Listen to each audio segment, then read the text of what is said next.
전능하신 하나님 아버지, 전지하신 하나님 아버지, 거룩하신 하나님 아버지, 우리를 긍휼히 여기시는 하나님 아버지, 신실하신 하나님 아버지, 자비의 하나님 아버지, 우리를 사랑하시는 하나님 아버지, 그 사랑을 우리에게 보여주시고자 예수 그리스도를 우리에게 보내주신 사랑의 하나님 아버지, 그 아들을 십자가에 죽이시면서까지 우리를 향한 하나님의 그 놀라운 사랑을 우리에게 보여주신 하나님 아버지, 그리고 하나님 그 예수님을 다시 살리셔서 우리 중에 왕으로 세워주시고 온 세상을 통치하시며 하늘 보좌 높은 곳으로 세우셔서 다시금 우리를 찾으시기 위해서 돌아오시겠다고 약속하신 그 하나님 아버지, 하나님 그 놀라운 은혜와 사랑을 주님 감사합니다. 우리는 주님께 경배하며 주님을 예배합니다. 우리 가운데 함께하여 주시고 우리의 예배를 받아 주시옵소서. 우리의 마음 시원한 그런 말씀 듣는 시간이 아니라 우리에게 말씀하여 주시는 하나님께 우리의 몸과 마음과 생각을 다 하여서 하나님을 예배하고 하나님께 영광 올려드리는 시간 될 수 있도록 주님 인도하여 주시옵소서. 주님 감사합니다. 예수님 이름으로 기도합니다. 아멘.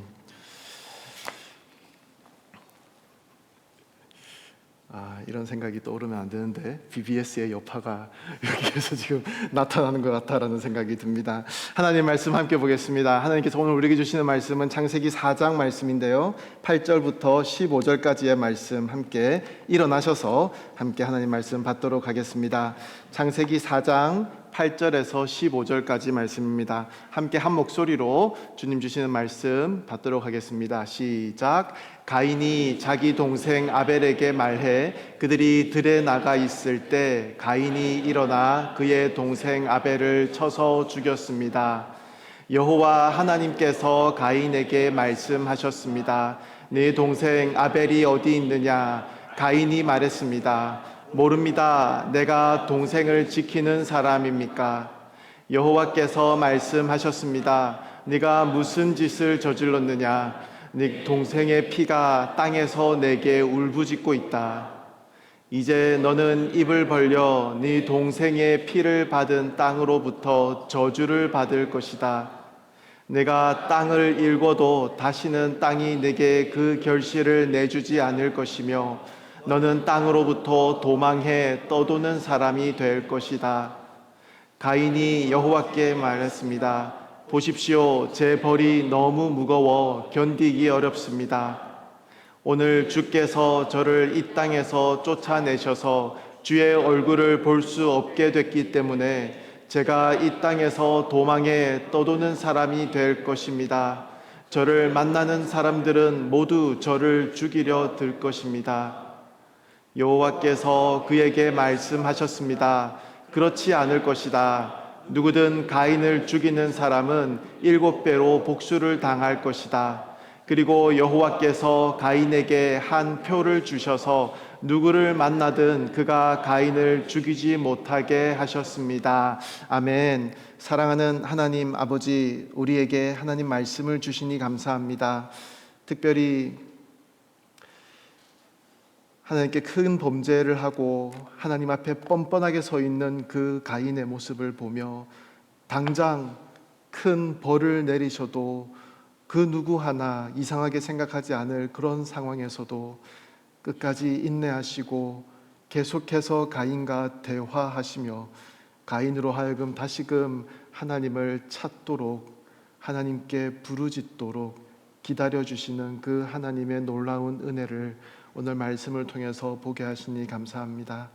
오늘 이 말씀을 함께 우리가 살펴보는 가운데 주님께서 우리에게 품으신 그 놀라운 사랑과 은혜를 다시 한번 발견할 수 있도록 주여 인도하여 주시옵소서.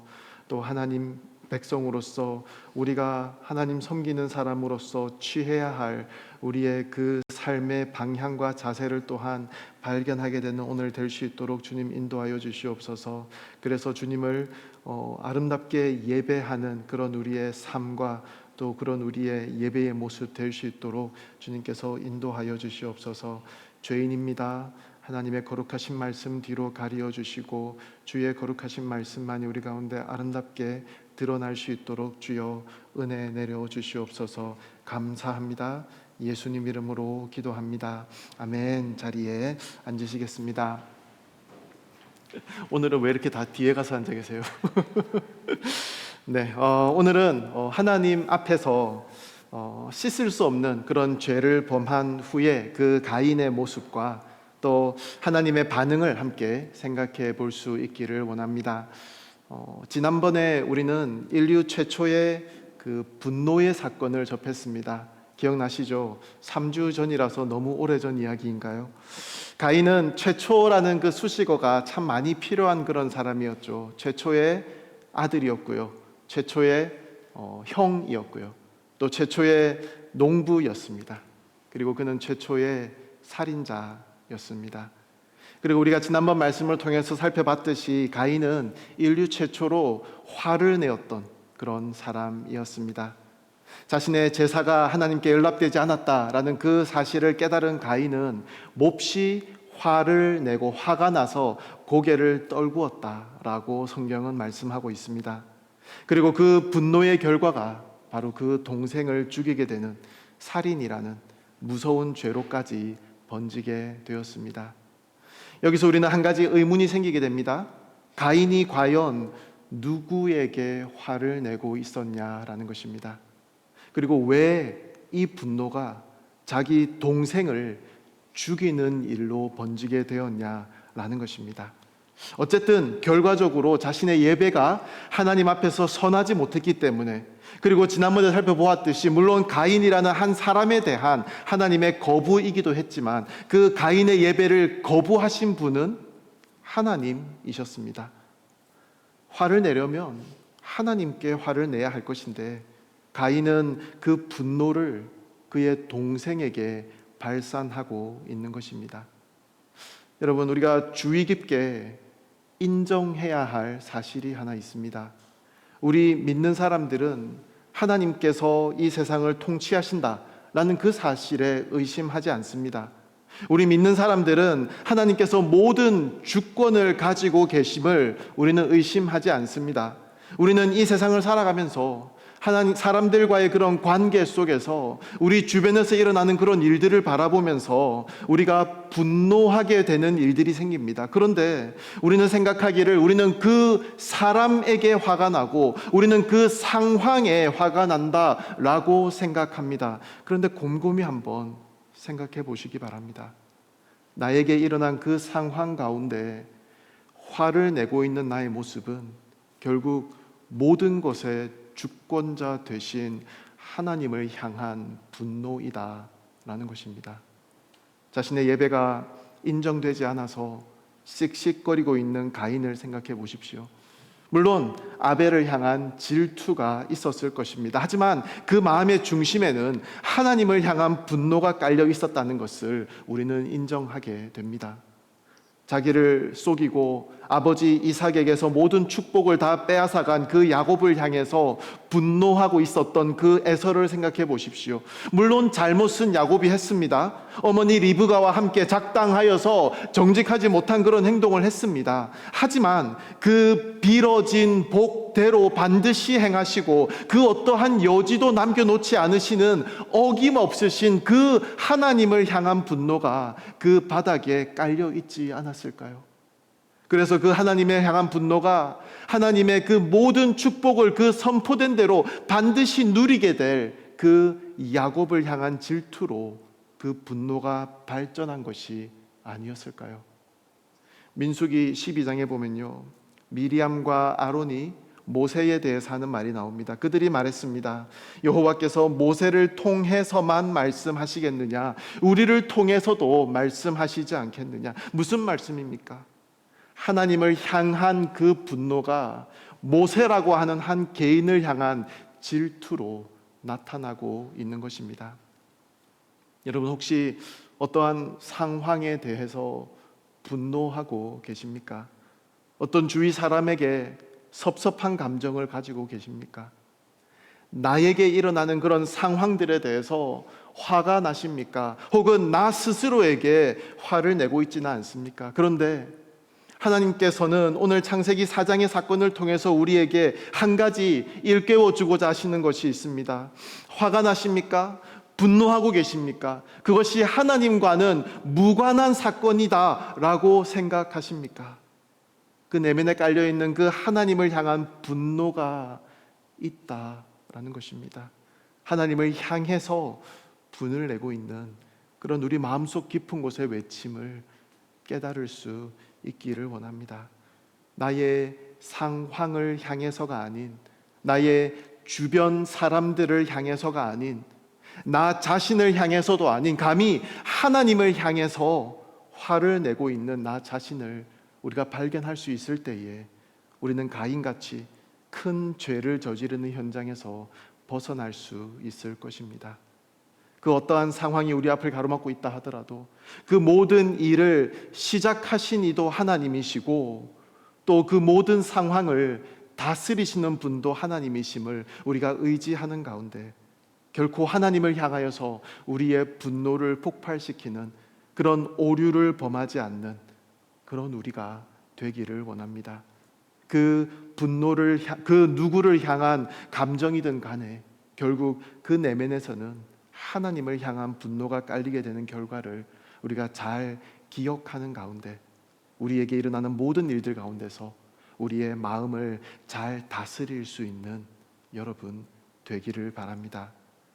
하나님의 경고에도 불구하고 하나님의 그 회개를 향한 촉구에도 불구하고 아무런 반응을 보이지 않던 그 가인은 결국 동생을 죽임으로써 큰 죄를 범하고 맙니다. 9절에서 하나님께서 가인에게 물으시죠. 네 동생 아벨이 어디 있느냐? 이때 들려오는 그 가인의 대답에서 우리는 다시 한번 안타까움을 금할 길이 없습니다. 뭐라고 대답하죠? 모릅니다. 제가 동생을 지키는 사람입니까? 여러분, 하나님 앞에서 숨기지 못할 거짓말을 하고 있는 것도 참 안타까운 그런 이야기지만 자기가 어떻게 자기 동생을 지키는 자냐고, 자기는 자기 동생과는 아무런 상관이 없는 사람이라고 잘라서 이야기하는 그 가인의 모습에서 또한 우리는 스스로의 모습을 발견하게 됩니다. 가인은 지금 아벨에게 어떤 일이 벌어진다 하더라도 자기에게는 아무런 책임이 없다라는 말씀을 하고 있는 것입니다. 여러분, 정말 그렇습니까? 혹시라도 자기에 의해서 살해되지 않았다 하더라도 아벨에게 일어날 수 있는 그 모든 일에 정말로 아무런 책임이 없는 그런 가인이었습니까? 그렇게도 그 첫 형제들은 서로 아무런 상관이 없는 그런 사람들이었습니까? 함께 하나님께 감사의 예배를 드린 그런 형제지간이 아니었습니까? 다시 한번 우리 스스로에게 질문할 수 있기를 원합니다. 여러분, 함께 하나님께 이렇게 예배드리는 자리에 앉아 계신 서로를 향하여서 우리는 얼마나 큰 책임감을 가지고 있습니까? 행여라도 옆에 앉아 계신 저분이 넘어지고 힘들어하고 있다면 그것은 바로 나의 책임이라는 것을 여러분 인정할 수 있습니까? 여러분, 우리는 얼마만큼 함께 교회를 섬기고 있는 지체들을 향하여서 관심을 가지고 있습니까? 혹시라도 짊어지고 있는 그 인생의 여러 가지 짐들에 힘들어하고 있는 지체들이 있다면 그런 상황들 속에서 나에게 주어진 역할은 무엇입니까? 가인처럼 나는 모릅니다. 내가 저 사람들을 지키는 사람입니까? 라고 하나님께 대답하며 뒷짐지는 것이 아니라 서로를 향한 각자의 책임을 깨닫는 가운데 더욱 사랑으로 우리 지체들을 품으며 섬길 수 있기를 원합니다. 우리 교회를 향한, 서로를 향한 하나님 앞에서의 분명한 책임을 발견하는 그런 저와 여러분 될 수 있기를 바랍니다. 여러분, 그러기 위해서는 관심이 필요합니다. 하나님께서 나를 낮아진 교회로 불러주셨다면 그래서 여러 교회 지체들과 함께 신앙생활을 하도록 그렇게 불러주셨다면, 그리고 이들을 향해서 하나님께서 요구하시는 그런 나의 책임이 있다는 것을 인정한다면 우리는 더 이상 무관심 속에 머물러서는 안 될 것입니다. 신약에서도 바울은 갈라디아서 6장에서 여러분은 서로 짐을 나누어 주십시오, 그렇게 함으로 여러분은 그리스도의 법을 완성하게 될 것입니다 라고 말합니다. 형제가 짐을 지고 힘겨워할 때 그것을 함께 지는 것이 곧 예수님의 마음을, 그리스도의 법을 따르는 길이다 라고 말씀하는 것이죠. 사랑하는 여러분, 우리 각자에게 맡겨진 이 공동체를 향한 영적인 책임을 우리가 기억할 수 있기를 원합니다. 서로에게 관심을 기울이고 지치고 낙심한 이들을 위해서 마음 쓰며 서로를 위해 눈물로 기도하는 교회, 그런 낮아진 교회가 되기를 바랍니다. 가인의 그 무책임했던 대답, 제가 동생을 지키는 사람입니까? 라는 말이 우리의 입술에 담기지 않도록 도리어 하나님 앞에서 이렇게 고백하게 되기를 바랍니다. 예, 주님, 저는 지킵니다. 주께서 맡기신 형제 자매이기에 저는 그를 위해 기도하고 그의 아픔을 함께 아파하며 그의 짐을 함께 지고자 합니다 라는 말로 하나님께 대답할 수 있는 그런 우리가 되기를 원합니다. 우리는 이 교회에 잠시 놓였다가 나가게 되는 그런 가구가 아닙니다. 우리는 잠시 들어와서 살다가 때가 되면 이사 나가는 그런 세입자가 아닙니다. 우리는 이 교회를 구성하고 있는 지체입니다. 어느 한 사람도 하나님께서 주시는 역할이 아무것도 없을 수는 없습니다. 이것이 하나님께서 교회를 세우시는 방법, 그것이 아니겠죠. 이것은 지난번 에베소서 말씀에서 제가 나누었던 거 기억나시죠? 4장 16절 말씀입니다. 그리스도로부터 온 몸이 각 마디를 통해 함께 연결되고 결합됩니다. 각 지체가 맡은 분량대로 기능하는 가운데 그 몸을 자라게 하며 사랑 가운데 스스로를 세워갑니다. 이런 서로를 위한 책임과 사랑의 공동체가 되어서 우리 주님의 몸된 교회를 더욱 아름답게 세워나갈 수 있기를 소망합니다. 죄를 범한 인류는 계속해서 타락해 갑니다. 아담과 또 가인, 그 아들 가인의 그 죄의 질을 비교해 볼 때에, 죄를 범한 후에 하나님과 대면하는 또 방법을 비교해 볼 때에도 우리는 불과 한 세대가 지나가는 사이에 이렇게까지 변하고 있는 인류의 모습을 보며 우리는 또 얼마나 많이 타락해져 가고 있는지를 보게 됩니다.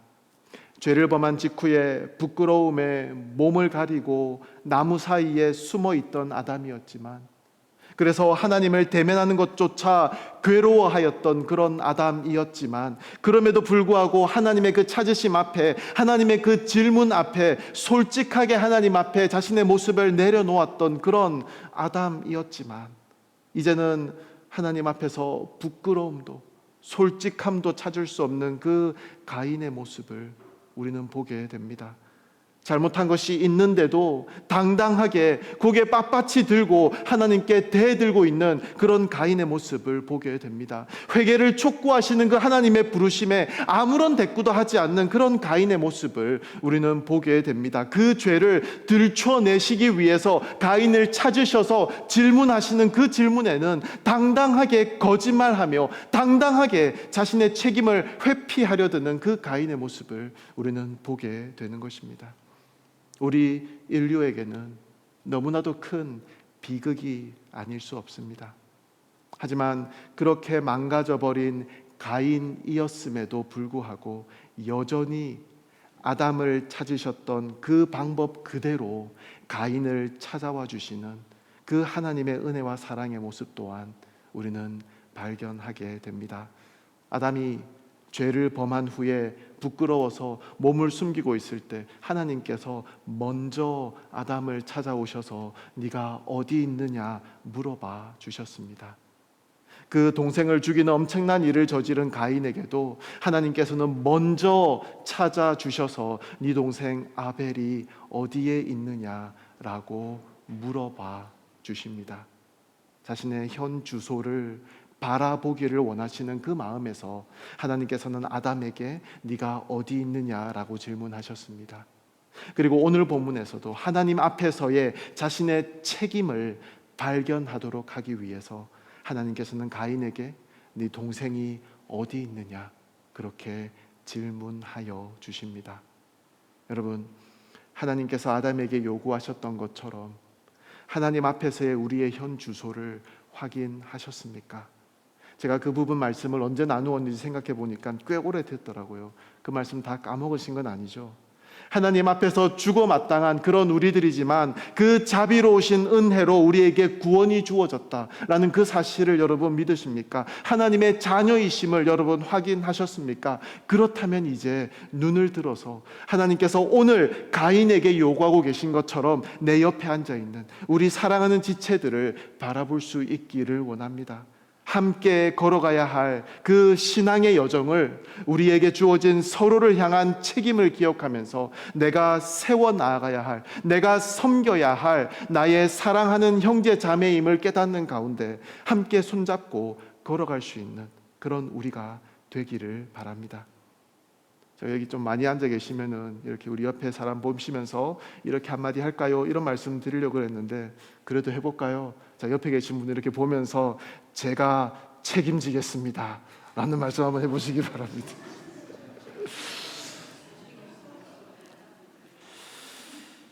가인은 이렇게 이야기하죠.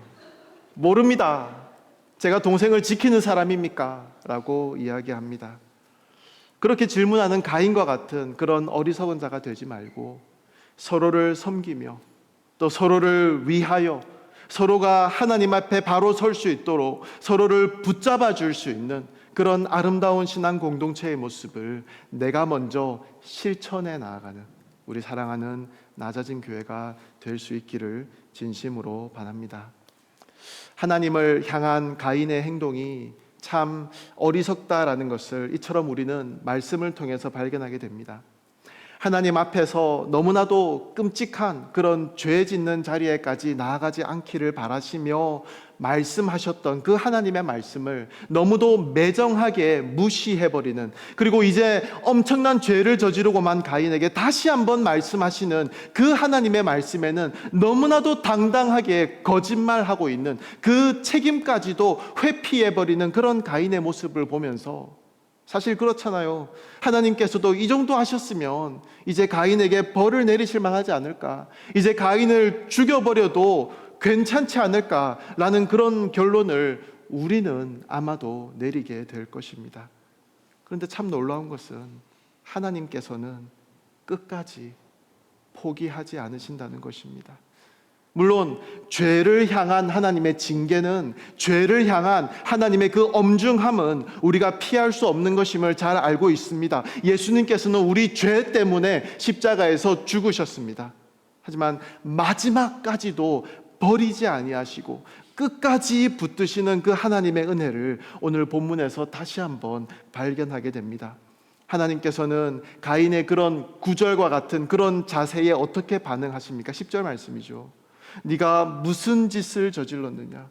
네 동생의 피가 땅에서 내게 울부짖고 있다. 이제 너는 입을 벌려 네 동생의 피를 받은 땅으로부터 저주를 받을 것이다. 네가 땅을 일궈도 다시는 네게 그 결실을 내주지 않을 것이며 너는 땅으로부터 도망해 떠도는 사람이 될 것이다. 범죄한 아담에게는요, 땅을 갈면 먹을 것을 얻을 수 있다라고 말했습니다. 네가 땀을 흘리고 땅을 갈면은 그래도 먹을 것을 얻을 수 있을 것이다 라고 말씀하셨는데, 이제는 땅이 저주를 받아서 아무리 밭을 갈아도 땅이 그 효력을 주지 않을 것이다 라고 말씀하고 있는 것입니다. 가인은 농부였습니다. 가인은 평생 땅을 갈면서 살았던 그런 사람이었습니다. 그가 제일 자신 있는 일이 땅을 경작하는 일이었기 때문에 그는 농부가 되었고 그 땅의 소산으로 하나님께 예배를 드렸던 것입니다. 땅을 의지하며 살아가던 농부 그 가인에게서 땅을 빼앗아 가시는 그 하나님의 모습인 것입니다. 농부 가인에게 땅의 저주를 주시는 것입니다. 어느 한 장소에 머물러 있지도 못하도록 땅으로부터 도망해서 떠도는 그런 사람이 될 것이다 라고 말씀하십니다. 하나님 앞에 대들고 있는 가인의 모습을 보면서 무엇이 과연 그를 그렇게 당당하게 만들었을지에 대해서 한번 생각해 보았습니다. 땅에서 그가 땀을 흘리는 만큼, 그가 노력하는 만큼 그 소산이 거두어지는 것을 가인은 경험하였을 것입니다. 물론 하나님께서 땅을 통해서 우리가 먹을 것을 구할 수 있도록 허락해 주신 그 하나님의 은혜였다는 것을 알지 못한 채 마치 이것이 자신의 노력으로 일구어낸 일이라고 가인은 생각하였을 것입니다. 에덴 동산은 한 번도 본 적이 없습니다. 그래서 하나님의 그 크신 은혜와 사랑이 너무도 아름답게 나타났던 그 에덴 동산에서의 경험은 그에게 없습니다. 다만 그가 알고 있는 것은 내가 땀을 흘리면 땅은 나에게 소산을 준다라는 사실이었습니다. 더 이상 하나님을 의지할 필요도, 더 이상 하나님께 매달릴 필요조차 없다고, 더 이상 하나님이 나의 인생에 필요 없다라고 판단하게 되었던 것이었습니다. 그런 가인에게 그가 의지하던 땅을 빼앗아 가셨습니다. 그런 가인에게 그에게 하나님은 없어도 되지만 결코 없어서는 안 될 그 땅의 효력을 하나님께서 거두어 가셨다라는 것입니다. 이제는 더 이상 한 장소에 적을 두고 살아갈 수 없도록 떠돌 수밖에 없는 그런 가인으로 만들어 버렸습니다. 무슨 말씀입니까? 자신이 잘한다고 생각했던, 적어도 이 부분에 있어서는 모든 사람들 앞에서 떵떵거릴 수 있었던 그런 것들을 무효화시켜 버리셨다라는 것입니다. 당연히 그 동생까지도 죽여버린 가인에게 즉시 심판을 내릴 수도 있었습니다. 우리가 아간의 이야기 알잖아요. 즉시 땅이 입을 벌려서 가인을 삼켜버려도 사실 전혀 이상하지 않을 그런 상황이었습니다.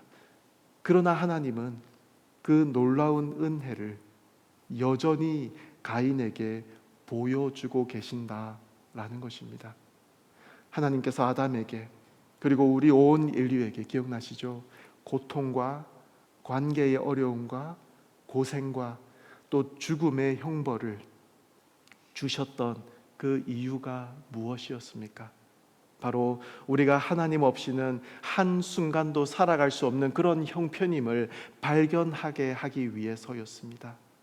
우리가 이 세상 살아가면서 우리가 어찌할 수 없는 그런 우리의 한계를 보는 가운데, 그래서 우리가 하나님이 필요하다라는 것을 인정하게 되는 것입니다. 그것이 하나님께서 아담과 하와에게 허락하셨던 은혜였던 것입니다. 그리고 이것이 바로 하나님께서 가인에게도 허락하시는 은혜였던 것입니다. 당장에 죽여버려도 시원찮을 그런 판국에 하나님께서는 다시 한번 하나님께로 돌아올 수 있는 기회를 주시며 가인을 기다리고 계신 것입니다. 이제 더 이상 의지할 것이 없는 그런 상황으로 몰아가셔서라도까지 가인을 사랑하시는, 가인을 기다리시는 하나님의 은혜를 발견할 수 있는 그런 우리가 되기를 원합니다. 그가 자라온 환경을, 그가 쌓은 지식을, 그의 젊은 혈기를 의지하고 있었던 모세에게는 사실 하나님이 전혀 필요하지 않았습니다. 아무런 하나님의 도움 없이 자기가 소유하고 있던 자신의 것들로 하나님의 일을 하겠노라고 설쳐댔던 그런 모세였습니다. 그런 모세에게서 하나님께서는 그가 의지하던 모든 것들을 다 가져가 버리셨습니다. 결국 광야로까지 도망가서 40년간 그곳에서 양이나 치고 있어야 했던 그런 삶을 하나님께서 만들어 가셨습니다. 하나님의 자리를 대신하고 있던 그 모든 것들을 하나님께서는 거두어 가셨다라는 것입니다. 그의 잔꾀와 그의 술수를 의지하고 있었던, 그리고 그의 재산을 의지하고 있었던 야곱에게서는 하나님께서 그 모든 것들을 다 거두어 가셨습니다. 심지어 그의 다리마저도 절개하시며 그가 이제 의지할 것은 아무것도 없도록 만드셨다라는 것입니다. 그의 힘을 의지하면서 살아가던 삼손에게서는 그의 힘을 거두어 가셨습니다. 자신들은 이스라엘 민족이기 때문에, 하나님의 사랑하시는 그 백성이기 때문에 자신들이 어떻게 살아간다 하더라도, 하나님 앞에서 아무리 악하게 살아간다 하더라도 결코 멸망하지 않을 것이라 자부하였던, 그 교만하였던 이스라엘 백성들에게서는 하나님 스스로를 그들에게서 감추시면서까지 하나님은 하나님의 사랑하는 백성들에게 꼭 기억되어야 할 교훈을 허락하셨다는 것입니다. 그랬더니 결국 모세도, 야곱도, 삼손도, 또 이스라엘 백성들도 하나님만이 그들에게 유일한 소망이라는 것을, 그 사실을 깨닫게 되었던 것입니다. 가장 의지하고 있었던 그 땅을 빼앗아 가시고 나니 비로소 하나님께 간절히 간구하고 있는 그 가인의 모습을 우리는 오늘 본문에서도 보게 되는 것입니다. 이것이 바로 하나님께서 그의 사랑하는 자녀들을 위해서 일하시는 방법이라고 믿습니다. 우리가 이것이 하나님을 향한 것인 줄 알면서도 우리 주변 사람들을 향해서, 우리의 상황에 대해서, 나 자신에 대해서 당당하게 분노할 수 있는 이유가 무엇인지 아십니까? 믿는 구석이 나에게 있기 때문입니다. 우리가 나의 주변을 돌아보도록 인도하시는 그 하나님의 질문 앞에 책임을 회피하면서 옆으로 손가락질을 할 수 있는 이유가 무엇인 줄 아십니까? 나에게도 믿는 구석이 있기 때문입니다. 말씀으로 나에게 찾아오셔서 나를 도전하시는데도, 그렇게 나의 마음의 문을 두드리시는데도 아무런 반응을 보이지 않을 수 있는 이유가 무엇인지 아십니까? 나에게도 믿는 구석이 있기 때문입니다. 이 말씀 없이도 나는 부족함 없이 살아갈 수 있다라는 교만 때문입니다. 하나님께서 꼭 여러분의 사랑하시는 것들, 여러분의 의지하는 것들을 거두어 가시기까지 기다리는 그런 어리석은 사람이 되지 않기를 바랍니다. 땅을 의지하여 살아가던 가인에게서 하나님께서는 땅을 빼앗아 가셨습니다. 가인이 자신했던 것들, 가인이 자랑했던 것들, 그것들이 저주를 받은 것입니다. 그렇게까지 해서라도 하나님께로 돌아오기를 기다리시는 하나님의 사랑인 것입니다. 분명히 벌의 형태로 하나님께서는 가인에게 선포하셨지만 결국에는 하나님께 항복하고 하나님의 도우심을 구하고 있는 그 가인의 모습을 보며 우리는 하나님의 뜨거운 사랑과 은혜를 발견하게 됩니다. 진노 중에라도 긍휼을 잊지 않으시는 그 하나님의 자비하심을 찾게 됩니다. 이렇게 마지막까지 기다리시며 돌아올 수 있는 기회를 주시는 그 하나님의 은혜를 보게 됩니다. 그 은혜가 우리 가운데도 동일하게 나타나기를 기도합니다. 여러분, 우리가 의지하는 것들은 무엇입니까? 우리가 사랑하는 것들은 무엇입니까? 우리가 감히 하나님보다 더라고 말하지는 않겠지만 거의 하나님만큼 사랑하고 의지하는 것들이 무엇이 있습니까? 그 우상이 무엇이든 하나님 앞에 나 자신을 진솔하게 내려놓고 이 공동체 속에서 나의 책임을 확인하는 일에 방해가 된다면, 하나님의 말씀 앞에 나 자신을 바르게 들여다볼 수 있는 일에 걸림돌이 된다면, 하나님께서 가인이 의지하던 땅을 저주하셨던 그런 보라심이, 아니 그런 은혜가 우리에게도 나타날 수 있다는 것을 우리는 기억할 수 있으면 좋겠습니다. 가인을 향한 하나님의 이 엄청난 선언 앞에 가인은 드디어 무릎 꿇고 하나님 앞에 나옵니다. 그 벌이 너무 무거워서 도무지 견딜 수가 없다는 그 가인의 고백을 듣습니다. 이제야 하나님의 도움을 간구하는 가인의 모습입니다. 이때 마치 기다리기라도 하셨듯이 가인에게 표를 준비해 주시는 그 하나님의 사랑을 또한 우리는 보게 됩니다. 여러분, 이 표는 무엇이었을까요? 주홍글씨와 같은 그런 표시였을까요? 아니면 이마에 문신처럼 이렇게 새겨진 어떠한 표식이었을까요? 여러 학자들의 추측들이 많이 있습니다.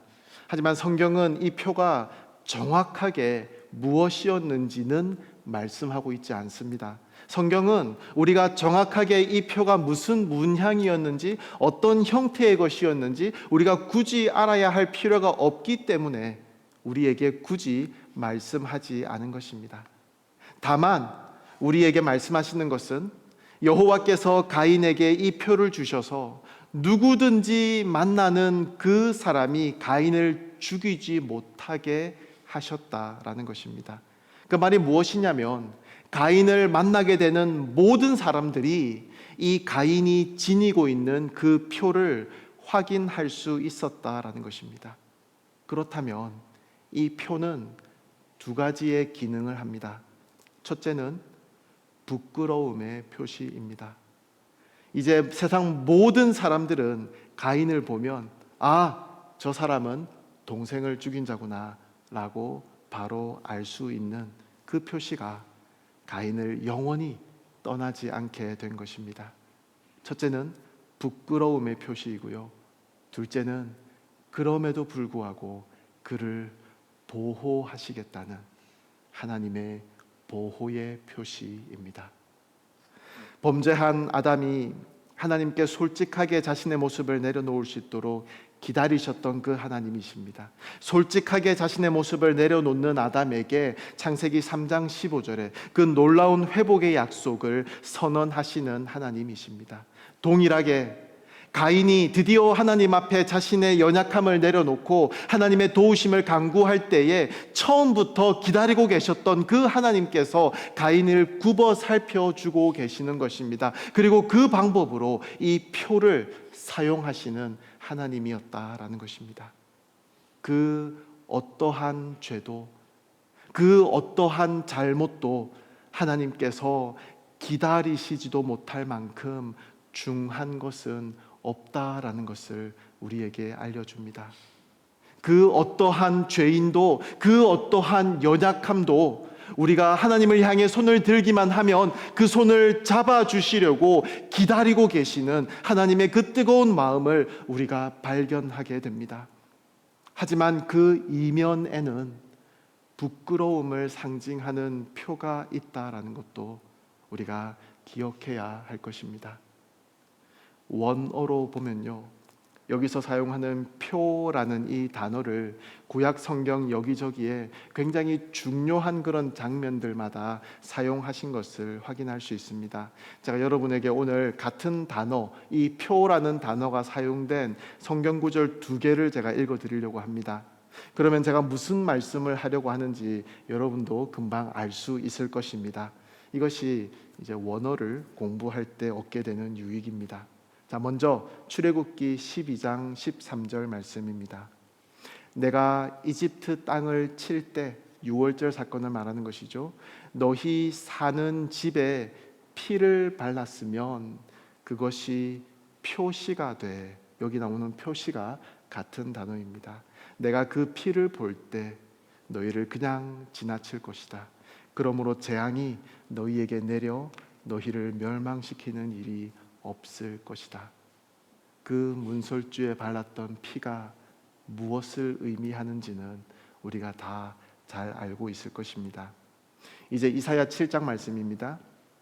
14절에 그러므로 주께서 친히 다윗 왕실에 표적을 주실 것입니다. 여기 나오는 표적이라는 단어도 원어로 같은 단어입니다. 보십시오. 처녀가 잉태해 아들을 낳고 그를 임마누엘이라고 부를 것입니다. 자, 이 두 구절은 구약에서 예수 그리스도를 그리고 그의 십자가 사건을 아주 선명하게 묘사하는 중요한 두 구절입니다. 그리고 여러분, 십자가는 부끄러움의 장소였습니다. 그리고 예수님께서는 그 부끄러움을 안고 십자가에 죽으심으로 우리를 사망에 내버려 두지 않겠다는 그 하나님의 사랑과 은혜를 아름답게 나타내셨습니다. 하나님께서 가인에게 주신 그 표는 말이죠, 예수님을 가리키고 있는 손가락이었다라는 것입니다. 말씀을 정리하겠습니다. 혹시라도 우리 마음에 분노가 있습니까? 여러 가지 주어진 상황 속에서 화가 나십니까? 이 모든 것의 내면에는 하나님을 향한 분노가 깔려 있음을 기억하시기 바랍니다. 하나님을 비난하고 있는 그런 어처구니 없는 형국임을 우리가 기억할 수 있기를 바랍니다. 여러분, 하나님의 주권을 믿으십니까? 이 모든 것의 주인 되신 분이 하나님이라는 것을 신뢰합니까? 나의 모든 상황과 나의 모든 아픔과 나의 모든 슬픔까지도 하나님께서 지금까지 인도하신 길임을 여러분 믿으십니까? 그 하나님의 지금도 계속되고 있는 그 신실하신 일하심에 우리의 모든 것을 한번 걸어볼 수 있기를 원합니다. 실수하지 아니하시는 하나님을 신뢰할 수 있기를 원합니다. 더 나아가서 오늘 우리 하나님께서 말씀을 통해서 우리에게 도전해 주시듯이 서로를 향한 책임의식을 우리가 가질 수 있기를 원합니다. 하나님과의 관계를 잘 가꾸어 나가는 것 좋습니다. 나의 내면 세계를 잘 다지는 것 너무 좋습니다. 그런데 나의 주위 사람들을 위해서 나는 얼마나 마음을 쓰고 있습니까? 내가 저들을 지켜야 하는 사람임을 여러분 인정하십니까? 우리 주변에 앉아 계신 사랑하는 지체들이 어떠한 문제로 마음 아파하고 있는지, 어떠한 일들로 눈물 흘리고 있는지, 어떠한 사건들로 낙심해 있는지, 실망하고 있는지 여러분 얼마만큼 관심을 가지고 계십니까? 여러분 얼마만큼 위로하기 위해서 노력하고 계십니까? 모두가 함께 두 손 맞잡고 함께 지어가야 할 하나님의 교회임을 우리가 기억할 수 있기를 원합니다. 서로를 섬기고 서로를 세워주고 서로를 위로하고 서로의 짐을 대신 지는 그런 아름다운 교회의 모습이 우리 가운데 아름답게 나타나기를 원합니다. 아울러 우리가 하나님 앞에 진솔한 모습으로 세워지게 하기 위하여서 그렇게 일하시는 하나님의 방법을 우리가 기억할 수 있기를 원합니다. 기다리시는 하나님의 사랑을 우리가 깨달을 수 있기를 원합니다. 내가 의지하는 것, 내가 사랑하는 것, 내가 자랑하는 것, 내가 자신하는 것들을 무효화시켜서라도까지 우리를 재촉하시는 하나님의 은혜를 깨달을 수 있기를 원합니다. 그 하나님께 하루빨리 항복하고 아름다운 하나님의 교회를 세워나가기 위해서 우리를 여러 모양으로 다지시는 그 하나님의 일하심에 발 맞출 수 있는 그런 우리가 될 수 있기를 원합니다. 그럴 때에 하나님의 교회가 아름답게 세워지는 역사가 우리를 통해서 더욱 풍성하게 나타날 줄 믿습니다. 사실 우리도 가인입니다. 그렇지 않습니까? 감사하게도 하나님께서 우리에게 허락하신 그 십자가라는 표를 가진 가인입니다. 예수님께서는 우리를 구원하기 위해서 그 부끄러움과 그 하나님으로부터의 외면과 그 고통과 죽음을 다 감당하셨습니다. 나를 구하겠노라는 하나님의 의지를 이렇게 하나님께서는 우리에게 보여주셨습니다. 그 십자가를 통한 그 하나님의 은혜를 우리가 마음 깊이 묵상하며 오늘 본문 말씀이 우리에게 요구하시는 우리의 자세를 잘 다듬어 갈 수 있는 그런 우리가 되기를 바랍니다. 찬양 한 곡 부르면 좋겠는데요.